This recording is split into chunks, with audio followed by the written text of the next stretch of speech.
Hello guys, welcome back to Kavya's Kahani. పూర్వం దారిలో ఏవైనా గుంతలు ఉంటే ఎడ్ల బండి సాఫీగా నడవడానికి నల్లేరు పాదులను తెచ్చి ఆ గుంతల్లో వేసేవారంట. అందుకే నల్లేరుపై బండి నడకలా అనే సామెత వచ్చింది. ఇంత ఈజీగా పెరిగే నల్లేరు వల్ల ఎన్ని ప్రయోజనాలు ఉన్నాయో ఈ వీడియోలో తెలుసుకుందాం. నల్లేరుని ఇంగ్లీష్ లో వెల్డ్ గ్రేప్, ఇంకా కొన్ని ప్లేసెస్ లో హడ్డీ జోడ్ అని కూడా అంటారు. ఏదంటే మాకెందుకు ఫస్ట్ అయితే యూజెస్ చెప్పు అంటారా? అక్కడికే వస్తున్నా. హడ్డీ అంటే ఎముక, జోడ్ అంటే అతికించడం. సో దీని మెయిన్ యూజ్ వచ్చేసి ఏదన్నా ఫ్రాక్చర్స్ జరిగినప్పుడు ఆ ఎముకని ఈజీగా అతికించడంలో ఇది చాలా బాగా హెల్ప్ చేస్తుంది. అప్పుడు కీళ్ళ నొప్పులు, మోకాళ్ళ నొప్పులు అనేవి ముసలి వాళ్ళకే వచ్చేవి, కానీ ఇప్పుడు వయసుతో సంబంధం లేకుండా ఎవరికి పడితే వాళ్ళకి వస్తున్నాయి. సో దానికి నల్లేరు అనేది బెస్ట్ సొల్యూషన్. ఇంకా ఆస్టియోపోరోసిస్, ఇది మనకి బాడీలో కాల్షియం ఇంటేక్ తగ్గినప్పుడు వస్తుంది. దీనివల్ల బోన్స్ అనేవి చాలా వీక్ గా ఇంకా ఫ్రెగైల్ గా అయిపోతాయి, అంటే ఈజీగా బ్రేక్ అయ్యే ఛాన్సెస్ ఉంటాయి. ఈ కండిషన్ ని మనం ఎక్కువగా మెనోపాజ్ టైంలో ఉన్న ఉమెన్స్ లో చూడొచ్చు. ఎందుకంటే వాళ్ళకి ఈస్ట్రోజన్ లెవెల్స్ అనేవి తగ్గిపోతాయి. దానివల్ల కాల్షియం అబ్జార్ప్షన్ అనేది కూడా తగ్గుతుంది.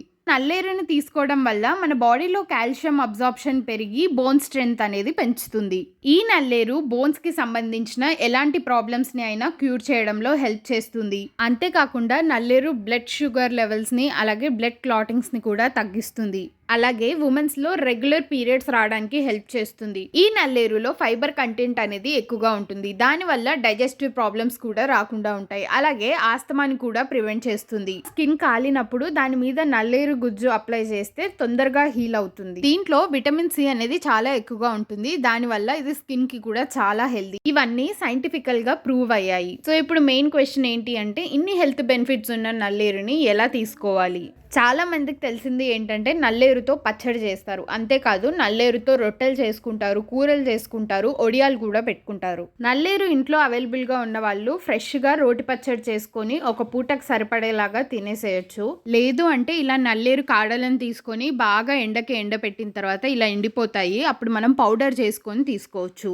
మనం నార్మల్గా బీరకాయ కూర చేసుకుంటాం కదా, అలాగే నల్లేరును కూడా బయట చెక్కు తీసేసి కూరలాగా చేసుకోవచ్చు. లేదు అంటే ఆ ముక్కలను సాంబార్లో కూడా వేసుకోవచ్చు. అంతేకాని డైరెక్ట్గా మాత్రం కన్జ్యూమ్ చేయకండి. నల్లేరును ముట్టుకునేటప్పుడు చేతికి ఖచ్చితంగా కొంచెం ఆయిల్ అప్లై చేసుకోండి. లేదు అంటే తర్వాత చేతికి అంతా దురద పెట్టేస్తుంది. నల్లేరు ఇంట్లో అవైలబుల్గా లేని వాళ్ళు మార్కెట్స్లో నల్లేరు పౌడర్స్ దొరుకుతున్నాయి. దాంతో మనం టీ లాగా చేసుకోవచ్చు, లేదంటే పాలలో కూడా తాగొచ్చు. దీనివల్ల మనకి ఇమ్యూన్ సిస్టమ్ అనేది పెరుగుతుంది, అలాగే వెయిట్ లాస్కి కూడా చాలా హెల్ప్ అవుతుంది. అంతేకాకుండా వీటిని సప్లిమెంట్స్ లాగా తీసుకోవచ్చు. మార్కెట్స్లో టాబ్లెట్స్ లాగా అవైలబుల్గా ఉన్నాయి. ఈ మొక్క ఇంట్లో పెంచుకోవాలన్నా కూడా చాలా ఈజీగా పెరుగుతుంది. ఎక్కువ కేర్ అవసరం లేదు. వాటర్ కూడా రెగ్యులర్గా పోయాల్సిన అవసరం లేదు. ఎవరన్నా ఇంట్రెస్టెడ్గా ఉంటే మన ఛానల్లో పెట్టిన ఫస్ట్ వీడియో అదే, హౌ టు ప్రాపగేట్ నల్లేరు అని. డిస్క్రిప్షన్లో లింక్ ఇస్తాను, కావాల్సిన వాళ్ళు చూసేయండి. సో అంతే అండి. వీడియో నచ్చితే లైక్ చేయండి. ఇలాంటి వీడియోస్ ఇంకా కావాలి అంటే ఛానల్ని సబ్స్క్రైబ్ చేసి బెల్ ఐకాన్ ఆన్లో పెట్టుకోండి. ఈ వీడియో ఎవరికైనా యూజ్ అవుతుందంటే షేర్ చేయండి. Bye bye.